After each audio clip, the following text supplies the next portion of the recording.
Can you see the PowerPoint? Great. So it's called On the Air because that's what we do, air quality. I'm happy to be here to talk to you about climate justice and environmental justice. And I have, I've been working in this area for, I would say, about 10 years.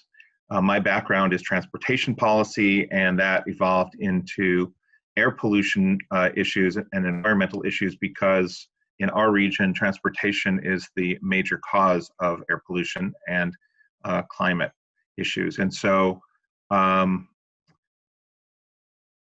me tell you a little bit about, well, let's see, there we go. Breathe California of Los Angeles, we call it Breathe L.A. And our mission is promoting clean air and healthy lungs through research, education, advocacy, and technology. We are 117 years old. We started as the LA Society for the Study and Prevention of Tuberculosis, when tuberculosis was the main issue in, it caused 1 out of every 7 deaths of everyone who ever lived by 1903. And so we were focused on that. And after a cure for TB and after antibiotics were found, we moved on, and we still deal with TB because TB is still an issue, but we've moved on to also address air pollution, respiratory health, and reducing tobacco use. And so the main things that we look at are clean air, asthma, COPD, which you might know as emphysema, and tobacco and nicotine use. So this just gives you some sense of some of the issues related to asthma, and I don't want to go through all of it, but basically the key is that asthma is the major chronic disease for kids. It's the top, and as a result, there's a lot of school days missed, and as a result of that, their parents miss a lot of work days. And so what we're trying to do is help kids with asthma, and that's primarily in disadvantaged areas where their asthma rates are even higher. COPD is an umbrella term for emphysema and chronic bronchitis, and it is affecting mostly older people, and about 3/4 is assumed to be caused by tobacco smoke and secondhand smoke, but work-related exposure and indoor air and outdoor air pollution are also an issue. If you've seen anyone on oxygen, odds are, and walking really slowly, odds are they have COPD, late stage COPD. Early stage, a big cough and some other things. So what we try to do is diagnose people earlier so they have a better quality of life. As I was saying, asthma, the key things, 1.2 million children and adults in LA County alone have been diagnosed with asthma. COPD, about 15.7 million adults nationwide have been diagnosed with it, and we assume another 15 million, based on other data, have the disease, they just haven't been diagnosed. And so that's why we want to get into early diagnosis. And then vaping, which has been a huge issue for underage students, middle school and high school students. And we've been working to reduce the ability of, reduce the vaping and e-cigarettes used by middle school and high school students.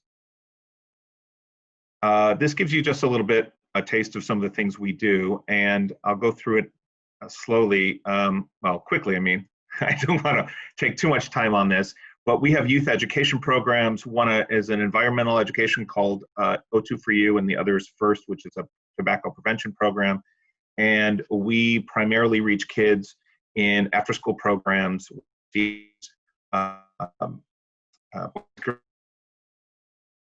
programs that are in school situations.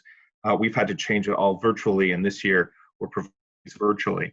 The vaping trend is a program that educates parents about vaping, don't even know about it, and catch up. Is no longer an issue, and it's disposable vapes that are the issue. We are trying to educate them and have them understand what to do if their kid is vaping. We also do and have done film screenings before COVID. Hopefully we'll be able to do them again afterwards. The human element is one on climate change, and it's very applicable to what we're talking about today, because this film that we had a premiere downtown and then we did another one in Santa Monica was a film that talked about how the climate is affecting Earth and how people are affecting the climate, and the impact of climate change on air pollution and on lung health, specifically increases because of the air pollution on asthma. And so it tied all the stuff that we were doing together, and I thought that it was a good film to show, and we got a great response from it. And so we showed it a second time. This was last year. And I'd recommend seeing it. It's available on some of the streaming devices. I'm not sure if it's Amazon or Netflix.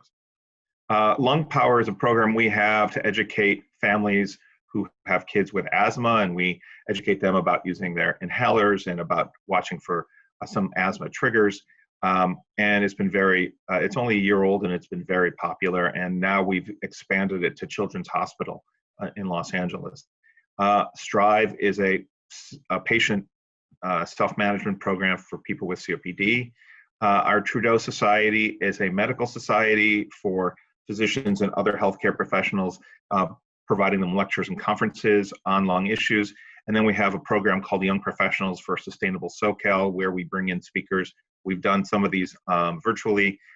You may want to look at this. It's on Meetup, and we also have a Facebook page.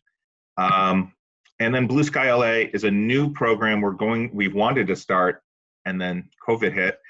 It was a volunteer program to help LA clean up its air by the 2028 Olympics. And so what we wanted to do was have monthly volunteer projects to actually address air quality and plant trees, install solar, something like that, that will also, and then actually measure how much we're impacting the air. We also do advocacy. We've introduced legislation, and we've worked on legislation, everything from health issues that we deal with to clean technology and climate change. At the local level, we've been working on our End Diesel Now campaign. Diesel is the major issue in pollution in Southern California, and it's also a major cause of climate change. So most of the trucks at the ports of LA and Long Beach, which is the largest port complex in the nation, is right in our backyard. And because those two ports are here, all the trade from the Pacific Rim, not all of it, but most of it comes through our region. There's a little bit in Oakland and a little bit in Seattle, but most of it comes through our region. And as a result, we have all the pollution from the ships, from the planes, or from the trains, from the trucks, and from all of the loading equipment. So we've been pushing, and others have been pushing, to convert them over to zero emission. But there's two challenges. One is that that costs a lot of money, and no one has that kind of money. The estimate is about $1 billion a year for the next 15 years to switch over everything. And so we're trying to figure out solutions to find that money. And then the second is that some of those technologies don't yet exist commercially. So they're testing big rig trucks with electric engines, but they're not available on the market yet. And some companies are saying they're going to be out with it in 2021, but there are experts who are saying, we don't think it's going to be out. People who've done the testing on it, we don't think it's going to be out for another 5 to 10 years. So that's a challenge when we're trying to get rid of diesel. What do you change it to? And then we've also done work, as I mentioned, on vaping, and we've done it locally, trying to enact flavor bans in local cities. That is no longer an issue because the state just enacted a statewide flavor ban for vapes. On technology, I mentioned technology is the biggest challenge, but we are working to make sure that working with the companies and working with the ports and trying to find solutions to find the money and move the technology as quickly as possible. Clearly, the light duty vehicles, which are the cars and the everything that we have and that we use, is already zero emission if you want it. And so the challenge there is not putting it in commercial, for sale. It's getting people to buy it and getting people to use it. And so we're doing some programs, starting a program next year, well, I guess in January, for a couple years to start promoting clean vehicles and doing ride and drive events virtually until we can do ride and drive events to allow people to actually drive the electric vehicles and see that that it's just as simple to drive as a regular car. And we're also working to promote the infrastructure, the charging stations and hydrogen charging, hydrogen refueling, so that we can make sure that the network is wide enough so that no one can have an excuse why they wouldn't buy the cleaner vehicles. We also do research, and we're doing a research study now that is pretty interesting, funded by the California Air Resources Board. We are giving 100 people in Pacoima who have lung issues. And Pacoima is in the North San Fernando Valley and is a disadvantaged area, giving those who use an inhaler a case over the inhaler, which is Bluetooth enabled. And that will record when they're using their inhalers. And on the right here is what's called an Atmo tube sensor, and it's a wearable air sensor. And so we're going to collect the data from them walking outside, and when they need to use their inhaler, we'll be recording that and recording all of this and then overlaying it and seeing where the hotspots are, where there are challenges in the North Valley, to understand what's causing them, whether it's a source of emissions, whether it's a company, or whether it's just from the traffic flow, and whether there's something we can do about it. So we're pretty excited about this. We're just getting to the point where we're recruiting the individuals who will be tracking for a year doing this. So it's pretty exciting. And we've been involved for over 100 years. Air pollution has been a challenge in this region for millennia, and that's because of how the area is designed, with the mountains and the valleys, and then we have what's called an inversion layer that pushes down the smog. And so even when there were Indians here, Native Americans, many millennia ago, and they were burning fires, they called this the Bay of Smokes, because the smoke would sit here. But it's gotten much worse as we've industrialized. And so in the 1940s, this is 70 years ago, our region started really recognizing the problem because of all the pollution. And there was some activity until about 40 years ago, until the early 60s. But really in the 1960s is when everything started happening here to really address it, because the technology had advanced and that knowledge and understanding of pollution had advanced.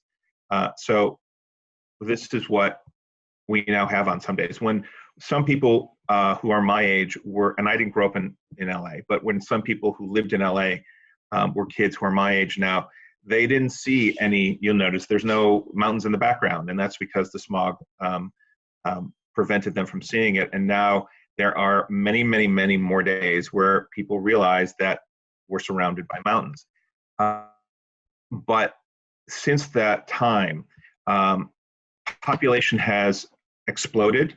The numbers of vehicles have exploded, and so we've seen a greater challenge in dealing with many more people and many more vehicles that are causing pollution. And so while pollution's down, we have seen that we are achieving benefits. And by reducing the air pollution, the lung health is actually improved. USC has been doing a study following different cohorts of children, and they've compared the lung size of kids who were growing up in the 90s, 80s, and 90s, I should say the 90s and 2000s, to those who are today, and they've seen that the lungs were really not fully grown in kids who were raised here in the 90s because the air pollution was stunting the ability of their lungs. Now lungs are larger in kids who are raised here because the air is cleaner. I will say the air, while it's cleaner, is still the dirtiest in the nation. And so that's our biggest challenge here. And you'll see the blue line, this blue line is the gross domestic product. So that's basically how much trade we're seeing, which has been exponentially increased. And this is the population growth, and this is employment growth. But these lines, the dotted lines, are the different pollutants. PM 2.5 is the what we see as haze. It's the small particulates, or the and then O3 is ozone. And so we're seeing a reduction in pollution, but despite the increase in population. However,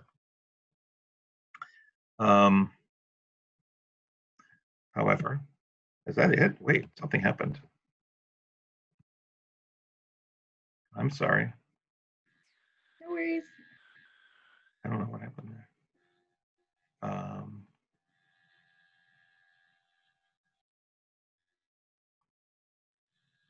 It just went to the end. Okay, the air is improving, and we've controlled stationary sources. That's the non-transportation sources. So that's the refineries and the gas stations and the dry cleaners, all of those that contribute to the bad air. Screen now?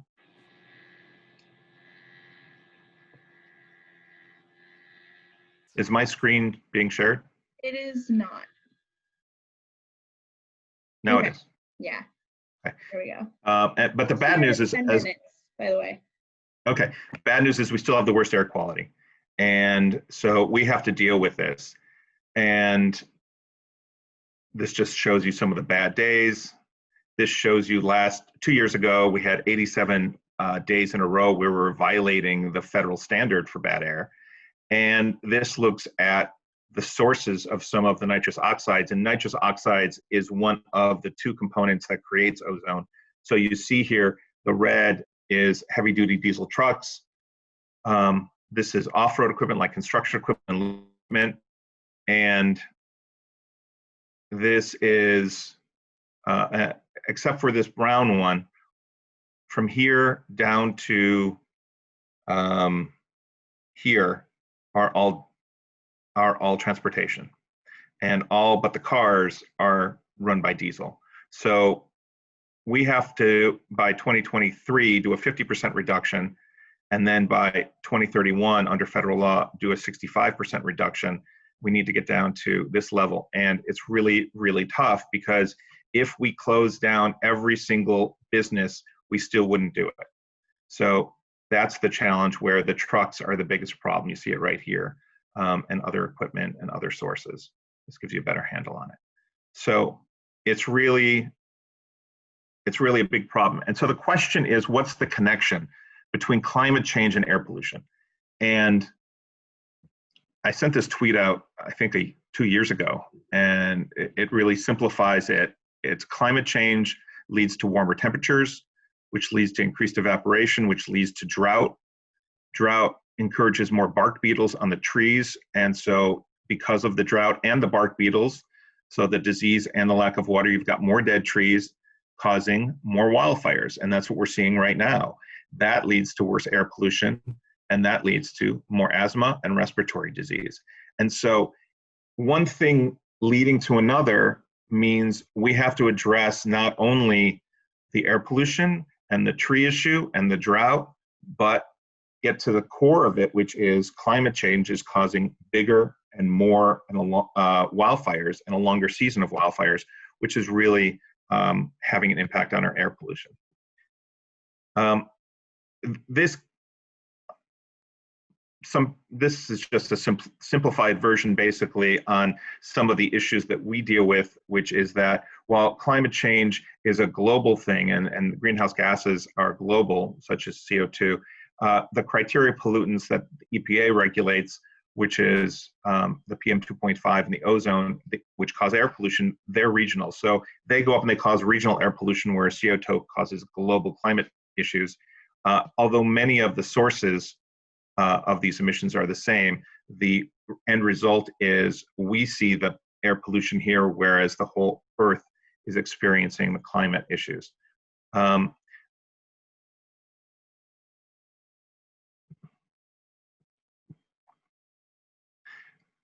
And a declaration on climate change and health said the health impacts of climate change demand immediate action. How does climate change affect health?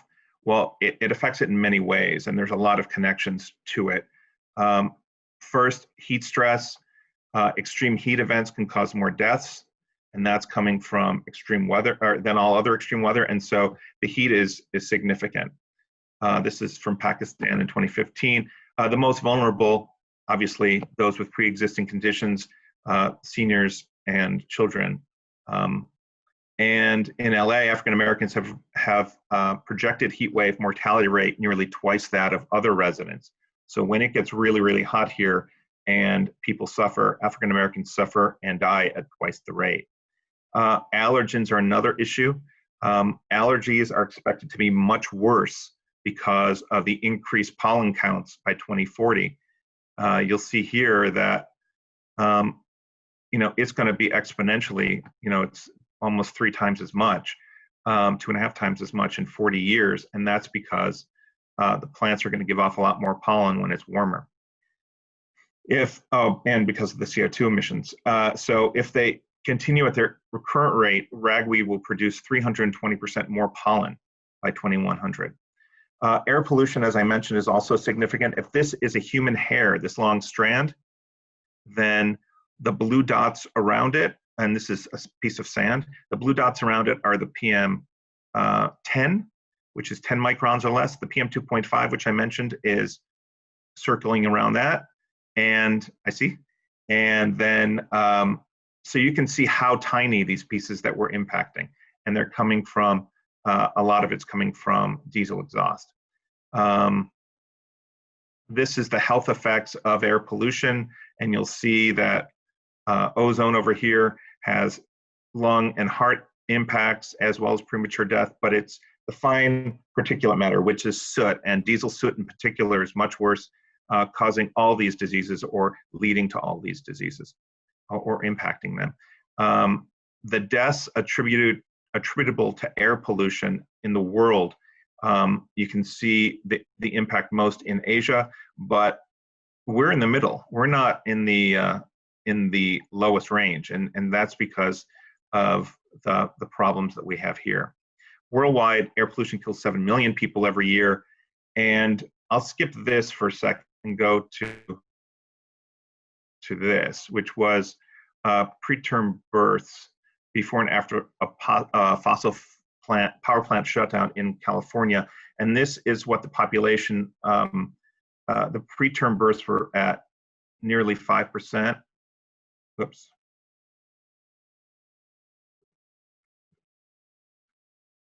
I'm sorry, we're before the shutdown, it was higher, and it decreased after the power plant shutdown. So you can see that reducing emissions, air pollution emissions, does have a significant impact. But you will see that even beforehand, African and Asian Americans had a much more significant impact, likely because they were living closer to the power plants. El Segundo, right near, and there's in the background, El Segundo is just south of LAX. And more than half of the people in the US live in counties that don't meet EPA air quality standards. We just happen to be many of them, LA, Orange, Riverside, San Bernardino, Ventura, San Diego, all of them, Southern California, as well as Central California.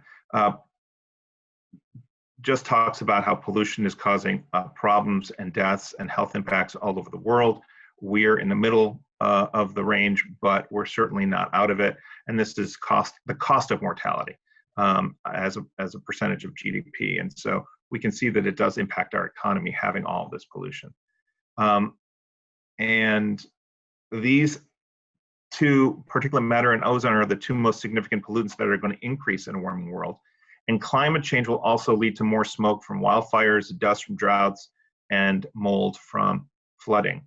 So ground ozone causes a lot of health impacts, with unhealthy levels impacting 160 million people in the summer. This just gives you a sense of the air pollution in India, in Vietnam, and this is one day, and this is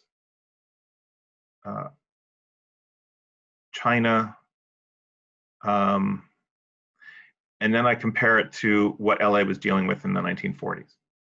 And these were common occurrences where you had all of this smog on a daily basis. And here's a woman dabbing her eyes because it stings your eyes, it's so bad. And that's what they're experiencing in other places in the country.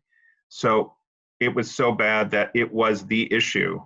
Air pollution was the issue people were fighting for. And now that's changed to climate, the climate issues, which people have to deal with because it's still causing a lot of the air pollution that we have today. But we're not immune even today. If I can show you this, let's see.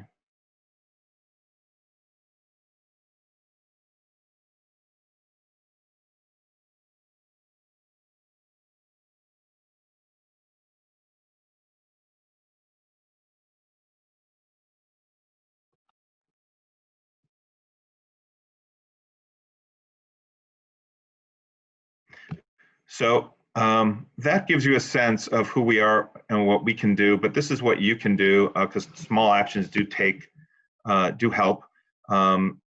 Sharing a ride or taking transit or riding your bike, being conscientious about your energy use and using it at night and not using it as often. Don't do small loads of laundry, do bigger loads of laundry. Recycle, use fewer disposable products, reduce the amount of paper you use, and even save water. And then obviously purchase local goods so that they're not traveling as much and using as much diesel.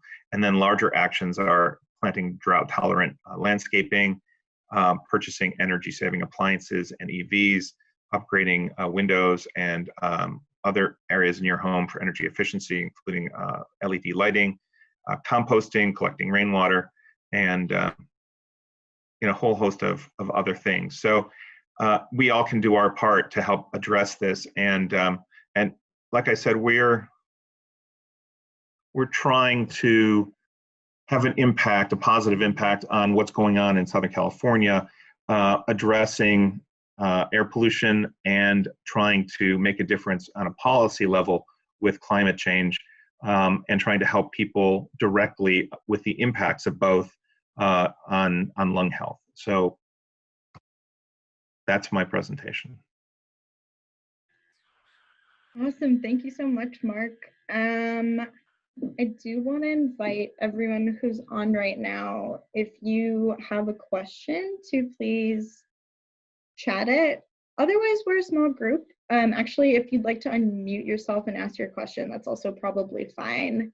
But we'll take a minute and give people a little bit of time to think. Does anyone? Oh, we have someone. Okay, wonderful. I can just read it out for now. So by staying indoors due to COVID and now not being able to open windows due to poor air quality brought in by the wildfire season, what can we do in our households to reduce indoor air pollution? And would you recommend the use of air purifiers? Yes, I would. There's a list of air purifiers at the California Air Resources Board website that have been determined to not cause indoor air pollution. Some of the purifiers ionize the air, and what that does is create ozone. So you feel sort of like, oh, it's cleaner, but what is pollution house, which is harmful. So check out that before you purchase an air purifier. And so I have 3 different kinds in my house, and another another kind in my office that we've tested, but it's just so, and sometimes it's just so unnerving because you just don't know which one is the good one. And then, so look at review car, but also look at reviews on others of people who is critical now to make sure if we're trying to keep the bad air out, indoor air actually can be more during this wildfire season on a normal day, because we often don't ventilate, we often don't circulate the air and leave our doors open. And so all the cooking, the gas from cooking, the oils that we use in cooking, vacuuming spews up the dust, and then there's mold in our homes that we don't know about, and all of that we're breathing in. We walk in with pollen. So we just need to be conscientious about that, and purifiers can help clean that air.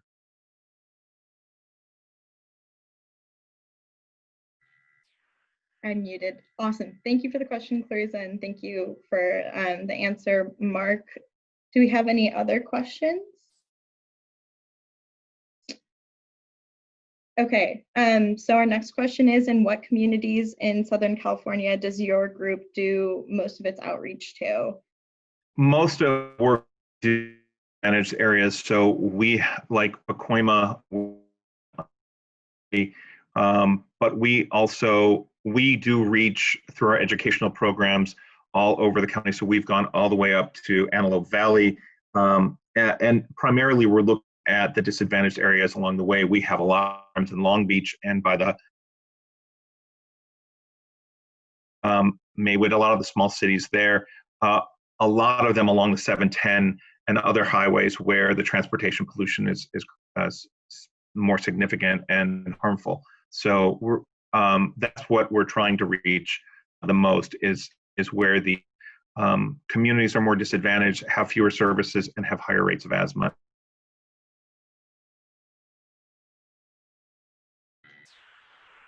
That was a great answer. I think you're cutting in and out a little bit, Mark. So sorry if I like it takes me a beat to figure out whether or not you've finished answering the question. Okay. But thank you. Yeah, I was going to ask this question too. This is a great question. In pre-COVID times, did you work directly in schools in these areas? How have you transitioned to virtual engagement now? What are those new strategies that you're using to make sure you're still able to engage with those communities that you are working with? How's it going? So we have, as I mentioned, two programs: our environmental education program, O2 for You, and a tobacco prevention program that are in after school programs. They weren't in the school with LA County. The vaping education program for parents into LAUSD schools and them. So when it hit, we had these programs and we didn't know what was going to happen, but we converted them over to virtual program, and now we're getting a lot of after who have contracts with the schools saying, we need virtual programming. We weren't set up for virtual programming. Good, and they're us because they know that we have converted all of these over to an online program that kids can manage on their own with questions and with videos and other things. So it has we're right at the start of the process where we're recruiting partners again, going last year and reaching out to others, but it's been very positive response. And we've not just done the education, we've had to convert all of our programs virtually. So we're lectures for physicians online, and we just did a program called COVID, the Flu and You the other day with one of our doctors and a physician from the Department of Public Health, and people on live watching that to get information about it. And it was, we never would have gotten 200 people in one room in the middle of the day otherwise, because it's always been a challenge when you put a program on, where you put it and when you put it, and everyone will complain either that's the perfect time because I'm right near it, or that's it's a horrible time. I can't get there. It'll take me an hour. And so we have actually had more attendance at our virtual programs since COVID, ironically, than we'd have before. And that has helped us get wider, educate more people in less time. And so it hasn't been a bad thing for us going virtually. And I think what's going to happen, we're going to continue to do, once COVID ends and we can do live programs, we're going to continue to do a mix of programs and not just go all live again, because I think we see the benefits. Awesome. Do we have any other questions? We have a few more minutes left before the end. If we don't, I'm curious to ask sort of on behalf of our community college students, do you have any opportunities for our community college students to get involved with helping Breathe L.A. or to become part of these educational programs? I know we have a lot of students who are interested in public health, who are interested in nursing and that kind of thing, and also on the public policy side. Well, I don't know, is there a, I know some high school students have a requirement for community service hours, so we've provided that. We do give internships. We have a few interns each summer, and we do look for interns not just in the summertime, but other times. And so if people have some time that they can give us, then we do have internships. If you aren't getting credit for it, we actually pay the interns. So we don't have a lot of spots, but that's something. And then the other side of it is volunteering. We do take volunteers who want to help out, either helping us put on programs or helping us in the office. And we do have a, as I mentioned, our Blue Sky LA program, which we want to get going, which we're going to try to engage the whole community on volunteer projects. Awesome. And then, you know, elections. Oh, and I will say the Young Professionals for Sustainable SoCal, anyone can join that as a meetup group and learn more and participate through that as well. Well, we're at time, but I do want to ask, is there any legislation on the ballot that people should look out for in November to help, you know, improve air quality in California or anything like that? Not on the ballot this year for air quality, but we are looking for on 2022 to help raise the kind of money we need to convert overall the technologies to zero emission. And so that's something people should look out for. Okay, awesome. Well, thank you so much, Mark. I think that's going to be it for today. And thank you for everyone who attended. Like I said, this is our first speaker in the series. I hope we get to see all of your faces in the future. Mark, I hope we see you at some in the future too. And good luck with all your projects. Thank you. I'm super excited that you guys still have, you know, great engagement, that you've got this big event going on next week. So good luck with that. And thank you so much for speaking today. We really appreciate it. For inviting me, and good luck to everyone, and let's stay in touch. Awesome. Thank you so much. Thanks, everyone. I'm gonna put my email in the chat in case anyone has other questions or suggestions or anything about the series. I'm like, really want a lot of feedback, so let me know. It's great to meet all of you. Have a great day.